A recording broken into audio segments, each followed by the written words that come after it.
इधर देखो, ये देखो, ये लूप ऐसे इस तरीके का लूप है, यहाँ पे एक छोटा सा लूप है, इसका रेडियस अगेन R1, इसका radius again R2, and again R1 is very very very greater than R2। ठीक है, इस पे करंट फ्लो हो रही, सेम करंट फ्लो करा देते हैं, नहीं चलो उससे आसान करें, 2T दे देते हैं। ठीक, ये दूरी X बोल देते हैं, और दूरी X बोल दी, अगेन वही, इसका रेजिस्टेंस ले लो,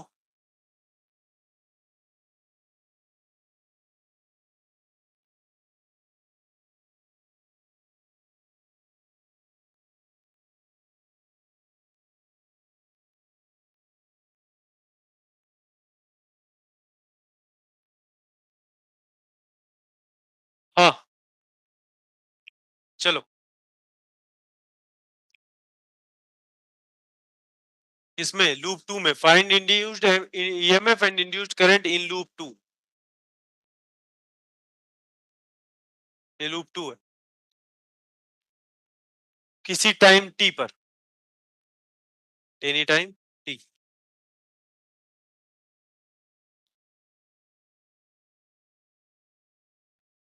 आ गया भाई, चलो बहुत बढ़िया। अब बताओ इस पॉइंट पे मैग्नेटिक फील्ड किस तरफ होगी, डायरेक्शन किधर रहेगा, अलोंग द एक्सिस रहता है, करंट ऐसे है, मैग्नेटिक फील्ड इस तरफ रहेगी, वैल्यू कितनी होगी, mu not by 4 pi 2 pi I R1 square divide में R1 square plus x square की पावर 3/2, यही होगा। हाँ, और अगर नंबर ऑफ टर्न्स के टर्म में बोलते हैं तो 2 पाई एन आई आर स्क्वायर रहता है। ठीक है, याद रखना यहाँ पे नंबर ऑफ टर्न्स के, अगर ये बोल देता कि 10 टर्न्स हैं तो 10 से मल्टीप्लाई हो जाती मैग्नेटिक फील्ड, हो जाती ना। चलो बहुत अच्छी बात है। फ्लक्स क्या हो जाता, मैग्नेटिक फ्लक्स क्या होगा, बी डॉट ए, तो बी क्या हो गया, यही है, फिर से मैं बी पूरा नहीं लिख रहा हूं, एरिया क्या हो जाएगा पाई इंटू R2 का स्क्वायर, यहाँ पे इसको थोड़ा कैंसिल आउट कर दो क्योंकि वैल्यूज तो एनीवे हम लोग रख नहीं रहे हैं। और ईएमएफ क्या आएगा, उसका magnitude d phi by D t. Current variable है, बाकी सारी चीजें तो कांस्टेंट है, अगर करंट भी कांस्टेंट रहता तो यहाँ पे कोई ईएमएफ इंड्यूस नहीं होती। अच्छा एक क्वेश्चन, सो आज नहीं है क्या, हाँ, कल परसों इसने बहुत अच्छा एक क्वेश्चन पूछा, और मतलब सबको एक्चुअली सोचना चाहिए, थोड़ा बहुत सबको दिमाग में होगा, बट ये करंट कैरिंग वायर है, ठीक है,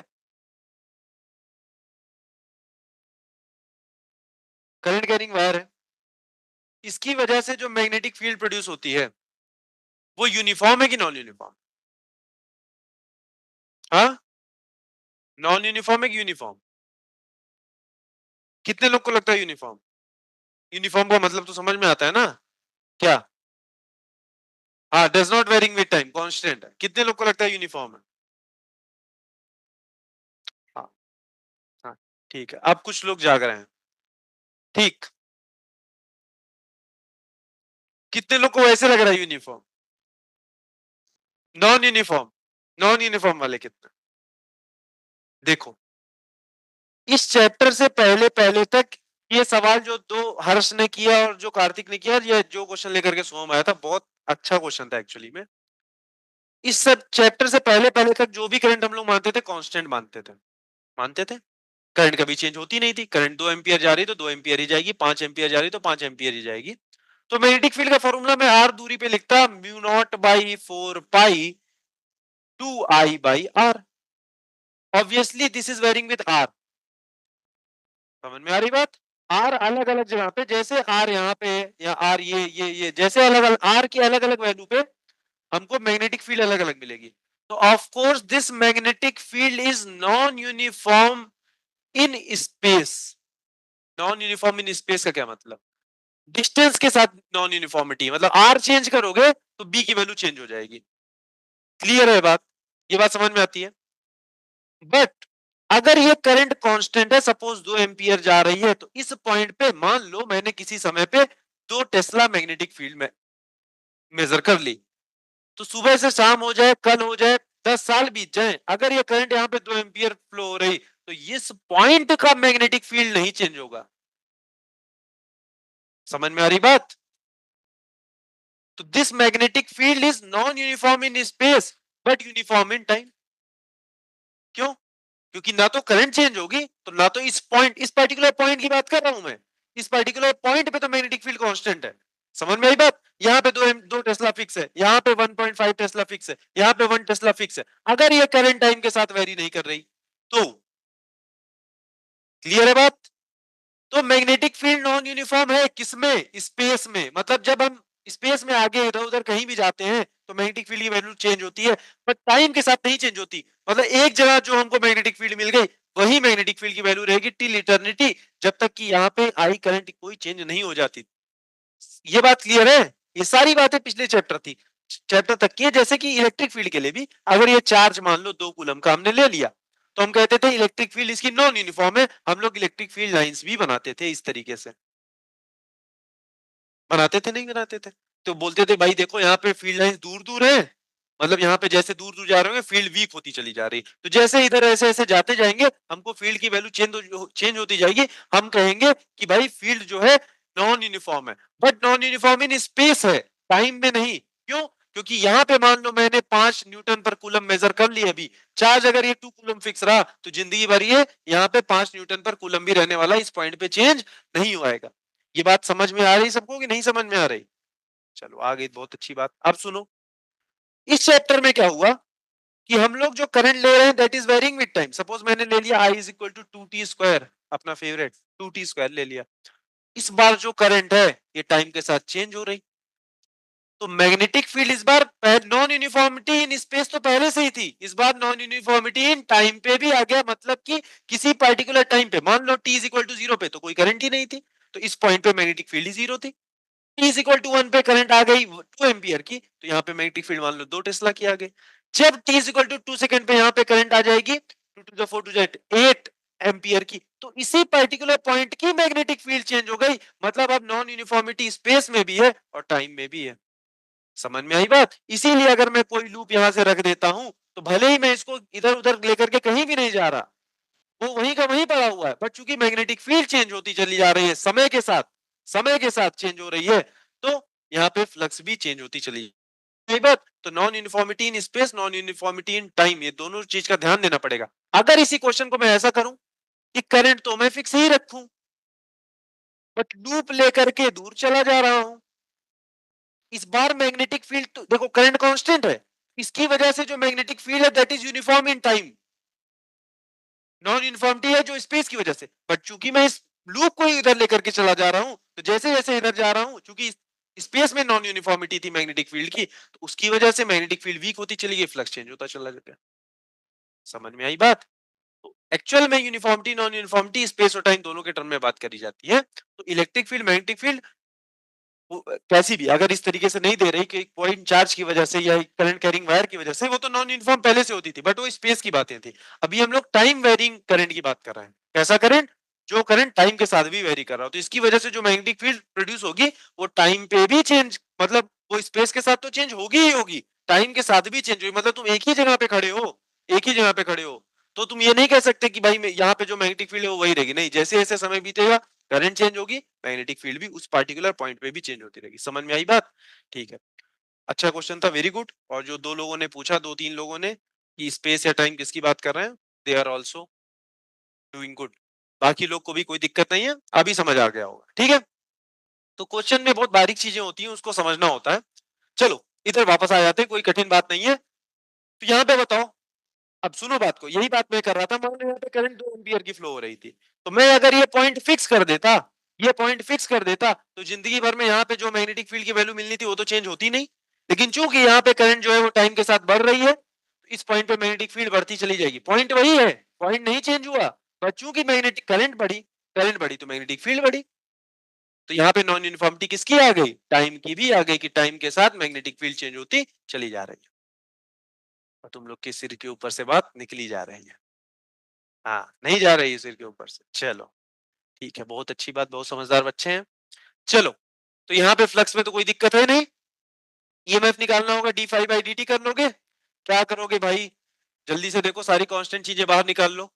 mu naught R1 square two R1 square plus x square की पावर 3/2। हाँ, आई को तो मैं D I by D T लिखने वाला हूँ ना, यहाँ पे मैं D I by D T लिखूंगा, बाकी सारी चीजें मैं यहाँ पे लिख रहा हूँ। देखो कोई चीज छूट ना जाए, ऐसा तुम ध्यान देना। D I by D T में निकाल लूंगा, वो आ जाएगा हमारा। इस बार जो ईएमएफ इंड्यूस हुआ वो कांस्टेंट है, वो कांस्टेंट है। तो जो करंट भी प्रोड्यूस होगी वो कांस्टेंट प्रोड्यूस होगी, टाइम के साथ चेंज नहीं होगी। समझ में आई बात, इंड्यूस्ड करंट की बात हो रही है। अगर ये करंट कांस्टेंट होती, मैं इस लूप को दूर लेके चला जाता रहता, तब भी फ्लक्स में चेंज आता, बट वो फ्लक्स में चेंज आता नॉन यूनिफॉर्मिटी इन स्पेस की वजह से, क्योंकि स्पेस में आगे जाने की वजह से, स्पेस मतलब जगह, मतलब दूरी, दूरी, ये दूरी बढ़ाने की वजह से मैग्नेटिक फील्ड चेंज होती। समझ में आई बात, इवन दो करंट यहाँ पे कांस्टेंट रहती फिर भी। चलो जी, तो समझ आया वो भी ठीक है, नहीं तो चल ही रही थी क्लास, तो कोई दिक्कत तो था नहीं। म्यू नॉट R1 का स्क्वायर पाई R2 का स्क्वायर और 2 R1 square plus x square की power 3/2 D I by D T जब करेंगे तो आ जाएगा 2 से 2 कैंसिल हो गया, ये हमारा आ गया mu naught pi R1 square R2 square divide by R1 square plus x square की पावर 3/2। ये आ गया हमारा ईएमएफ। करंट क्या हो जाएगी, बस रेजिस्टेंस से डिवाइड कर दोगे, करंट आ गई। अब ये सब के चक्कर में मत पड़ो कि वो देखने में खतरनाक लग रहा है, मेन हमको कॉन्सेप्ट समझ में आना चाहिए। करंट कितना आ जाएगा, करंट आ जाएगा ईएमएफ अपॉन रेजिस्टेंस, रेजिस्टेंस है 2।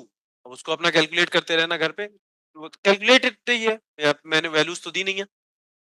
करंट का डायरेक्शन कैसा होगा, करंट का डायरेक्शन कैसा होगा, अब सोचो पहले। करंट ऐसे है, हाँ वेरी गुड, बहुत बढ़िया। चलो ऑब्जर्वर इधर बना दिया मैंने, ठीक। मैग्नेटिक फील्ड किधर है, इस तरफ।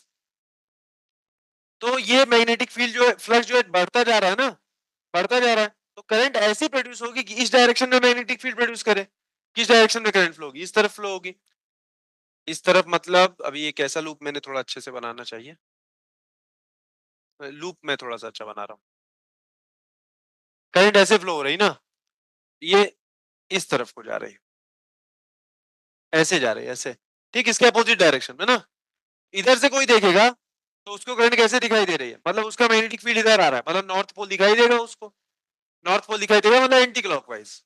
अरे भाई मैग्नेटिक फील्ड उसकी तरफ आ रही है, मैग्नेटिक फील्ड किधर से निकलती है, नॉर्थ पोल से निकलती है। नॉर्थ पोल के लिए करंट कैसी चाहिए, एंटी क्लॉकवाइज। ठीक, चलो चलो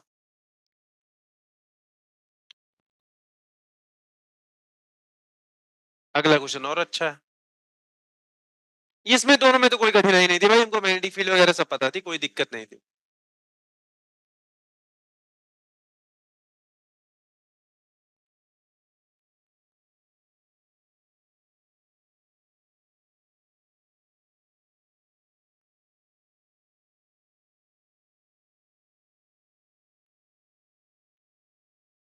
बात नहीं, जल्दी से लिख लो तो बताओ, फिर नेक्स्ट क्वेश्चन करना है भाई, हाँ समय नहीं है।